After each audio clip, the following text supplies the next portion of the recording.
यार 2022 का है जी एसडीएम का फैसला। ये हमारे हक में है।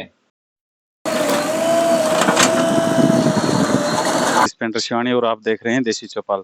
आज हम पहुंचे हैं सिवानी उपमंडल के गांव बुद्धशैली में।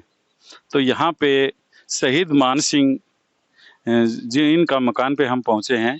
तो इनकी जो पंचायत से कुछ शिकायतें हैं या फिर मतलब इनका जो ये जो चबूतरा वगैरह है, तो ये मतलब पंचायत ने या फिर जो प्रशासन ने मतलब वो बगैर नोटिस दिए और बगैर किसी सूचना के मतलब वो सारा तोड़ दिया है। और तोड़ के ये प्लाट तक भी आप देख सकते हैं कि यहाँ तक भी इन्होंने ये अपना, हम इसको तानाशाही बोलें या फिर इसको कब्जा बोलें, तो ये आप देख सकते हैं ये इनका यहाँ तक ये चबूतरा था। ये चबूतरा तोड़ के और मान भी लिया जाए कि ये अगर प्रशासन के विरुद्ध है या फिर मतलब कानून के विरुद्ध अगर ये कब्जे में है, तो ये पूरा गांव में ऐसे ऐसे चबूतरे तो हजारों बने हुए हैं और जो कि अवैध हैं वो किसी का नहीं फोड़ा गया। सिर्फ एक तानाशाह के तहत एक अकेले मकान के ऊपर ये जो शहीद मान सिंह जी हैं वो देश के सेवा करते हुए मतलब वो शहीद हो चुके हैं। और उनका एक जो लड़का है वो भी मतलब अभी ऑन ड्यूटी है,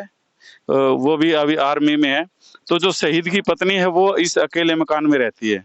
तो उनका 3 साल से अब बताया जा रहा है कि जो केस भी चल रहा है। तो अब पूरी जानकारी जो है तो इनसे भाई साहब से जानेंगे। तो सबसे पहले तो नमस्कार जी भाई साहब। नमस्कार भाई साहब। अब ये पूरी डिटेल बताइए, मतलब ये क्या दिक्कत है, क्या समस्या है भाई? आपके काफी फोन आ चुके हैं, तो मतलब क्या बात है ये बताइए। ये सर ऐसे है, गली का कोई मैटर नहीं है। गली का जो वोटों की राजनीति है सरपंच की, ये यहाँ से 12 महीने पहले या 1.5 साल लगभग पहले ये इन्होंने अचानक एक गली के लिए आए थे। तो हमने सरपंच साहब को बोला अगर गली निकालनी है, अगर यहाँ से है तो गली निकालो। तो सरपंच साहब ने ये ने बोला भी चलो ठीक है हम गली निकालते हैं। सरपंच साहब से बात होके सहमति बन गई और बनने के बाद में सरपंच ने अचानक से ही जेसीबी लाके हमारे घर को ब्लॉक कर दिया, पूरे घर को। अब हमें ऐसा भी सुनने में मिला कि मतलब यहाँ पे एक बहुत गहरे मतलब खाई वगैरह भी ऐसी खोद। हाँ सर, ये गहरा यानी लगभग 13-14 महीने हो गए और हमारा घर जेसीबी से लाके इन्होंने, सरपंच साथ में है और कुछ शरारती जो गांव के हैं, जो कुछ जो उनके नाम है, कोर्ट में केस चल रहा है और हमारा जो दबाव बना रहे या तो गांव से निकल जाओ या हम बख्शे नहीं है। जो आपका जो केस चल रहा है वो मतलब किस पर्पज को लेके चला हुआ है? वो मेन तो ये है जी, जो पहले हमने जमीन ले रखी है उस पर हमारा सारा डॉक्यूमेंट है, कागज है, इंतकाल है, रजिस्ट्री है, सब है।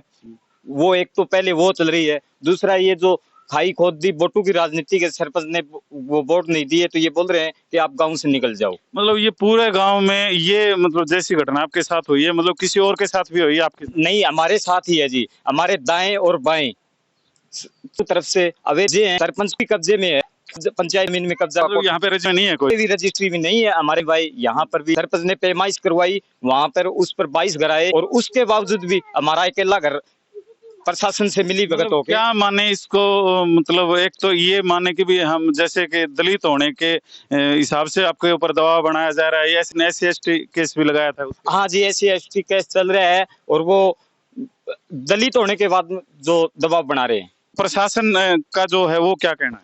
प्रशासन का तो सर ये है, जो हमारे को ये जो चबूतरा है, हमारा जो बना हुआ मकान है जो दादा लाई 50-40 साल पुराना है, प्रशासन ने हमारे बगैर आए बगैर पूछे हमारे को ये बोला जनाब हम कुछ तो नोटिस दो, कुछ नहीं बोले हम नोटिस हमारे को दे दो, अंदर बढ़ जाओ। पुलिस वालों से हमारे को अंदर बढ़ दिया और जबरदस्ती यहाँ से हमारा मतलब कोई नोटिस चाहिए फिर कोई सूचना नहीं? कोई सूचना नहीं है जी, कोई भी नोटिस नहीं, कोई सूचना नहीं है। और हमारा जो बनाया मकान चबूतरा और बताओगे कि मतलब पहले आपका जो मकान होता था वो कहाँ तक था या फिर जो गली थी कहाँ तक?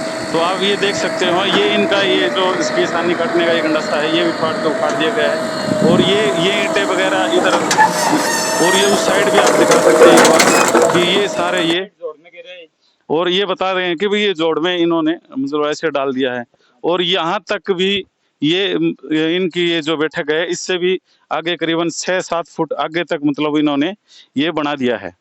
कि इनका ये कहना है कि ये जो जमीन है ये पंचायत की जमीन, ये यहाँ तक आती है गली, इन्होंने यहाँ तक गली को मतलब बना दिया गया है, ये भी इसके अंदर आ रही है। और ये इनका भाई साहब का कहना है कि इस बैठक को भी अपने का विचार है कि भाई यहाँ तक बन गई है, इसको भी मकान भी फोड़ने, ऐसा बता रहे हैं। हाँ सर, ये वीडियो साहब ने ये बोला, या तो चुप बैठ जाओ, नहीं हम भी फुड़वा देंगे। हाँ मतलब सर, आप जो कानून से या फिर प्रशासन से, मतलब आप न्याय की जो गुहार लगा रहे हो, वो क्या चाहते हो आप? हम प्रशासन से यही न्याय, कानून से यही न्याय लगा रहे हैं, हमारे को न्याय चाहिए। जी। हाँ जी, हमारे साथ शोषण कर रहे हैं, हमारे अकेले घर के साथ, दाएं बाएं, ये आप देख लो, इधर भी आपको जो मेन जो समस्या है वो ये है कि भी मतलब आपके अकेले के साथ हुआ है, अगर पूरे गांव के साथ ऐसा होता तो आपको कोई दिक्कत नहीं थी। कोई दिक्कत नहीं है जी, हमारे अकेले के साथ में है जी। अभी आप देख सकते हो कि एक शहीद जो परिवार है, और जो अभी जो उनके जो लड़के हैं अभी सेना में तैनात है, तो अब एक बार शहीद परिवार के साथ में ऐसा हाल है, तो मतलब बाकी का जो हाल है वो रहेगा। इस वीडियो को साथ साथ शेयर करते रहें। और एक मैं आपसे एक कहूँगा, थोड़ा सा पूछना है इसमें भाई साहब, कि जैसे शहीद के लिए कोई भी पंचायत होती है, जो गांव में शहीद होता है तो पंचायत उसके लिए जगह देती है, और उससे ये भी होता है भी एक प्रेरणा भी मिलती है कि भाई हमारे गांव से ये शहीद है, तो बाकी लोगों को भी मतलब बढ़ता है भी हम मतलब देश के लिए मिटें या देश मतलब कुछ करें। ऐसा मतलब आपके लिए कोई जो आपके जो शहीद हुए हैं, जो ताऊजी चाचा जी जो भी है, तो उनके लिए कोई जगह मिली है, मतलब स्मारक वगैरह ऐसा कुछ बना है? नहीं सर, कोई जगह नहीं है शहीद के लिए, कोई जगह नहीं दी हमारे को, हमने हमारे खेत में दिया है जी। मतलब देखो, ये भी एक सोचने का विषय है, एक शहीद के लिए जिसने अपने देश धर्म के ऊपर जिन्होंने अपनी जान कुर्बान कर दी, तो उसके लिए एक पूरे गांव में पंचायत के लिए एक 2 गज उनको उनके लिए उनके नाम से नहीं है। और ये भी जो बचा मकान, उनके ऊपर भी मतलब प्रशासन ने मतलब यह डाया है कि मतलब कैसे अब इन घर में सिर्फ जो शहीद की जो पत्नी है वो है, पीछे से ये मतलब ऐसा हाल करके उन्होंने छोड़ दिया है। तो प्लीज इस वीडियो में कमेंट करके जरूर बताएं, और मैं प्रशासन से भी और उससे भी गुहार लगाऊंगा मैं मेरी ओर से कि भी इनको जो शहीद का जो परिवार, इनको जल्दी से जल्दी न्याय मिले। अभी आप देख रहे थे देसी चौपाल। और तो भाई साहब का जो कहना है कि जो एसडीएम जो शिवानी है, तो जो अधिकारी हैं उन्होंने जो फैसला दिया है वो इनके पक्ष में दिया है। तो भाई साहब एक बार ये बताओगे इसके बारे में कि ये फैसला जो है एसडीएम साहब का, ये कब का है एक बार बताइए। ये जी 5/4/2022 का है जी, एसडीएम का फैसला, ये हमारे हक में है। अच्छा। हाँ जी, और दूसरा फैसला है जी ये 17/11/2023 को, ये भी एसडीएम साहब ने हमारे हक में फैसला दिया हुआ है, फिर भी अपनी मनमानी और तानाशाही करके, कानून का उल्लंघन करके हमारे साथ ये अत्याचार किया इन्होंने। मैं एक बार कैमरामैन से भी कहना चाहूंगा कि एक बार इनको बिल्कुल बारीकी से भी थोड़ा सा दिखा दे कि ये दोनों जो फैसले हैं, ये एसडीएम साहब ने इनके जो शहीद के जो परिवार है इनके पक्ष में दिया हुआ है। तो आप ये एक बार देख सकते हैं कि जब जो शिवानी एसडीएम साहब का जो फैसला है वो इनके पक्ष में है। और तो ये जो मकान की तस्वीर आप देख सकते हो कि जिस समय ये खाई खोदी गई और इसको ब्लॉक किया गया, उसके बारे में एक बार कैमरामैन से कहूंगा कि ये बिल्कुल एक बार बारीकी से दिखाएं इनको। ये तकरीबन लगभग जी 13-14 महीने हो चुके, इसमें जो खाई खोदी गई, इसमें जो 8 और एक सरपंच साथ में है, इन्होंने अपनी तानाशाही दिखा के और जबरदस्ती हमारा घर ब्लॉक कर दिया। और आगे ये जो आदेश, कोर्ट के आदेश का उल्लंघन करते हुए भी इन्होंने हमारे साथ अत्याचार किया हुआ है। थैंक यू भाई साहब, धन्यवाद।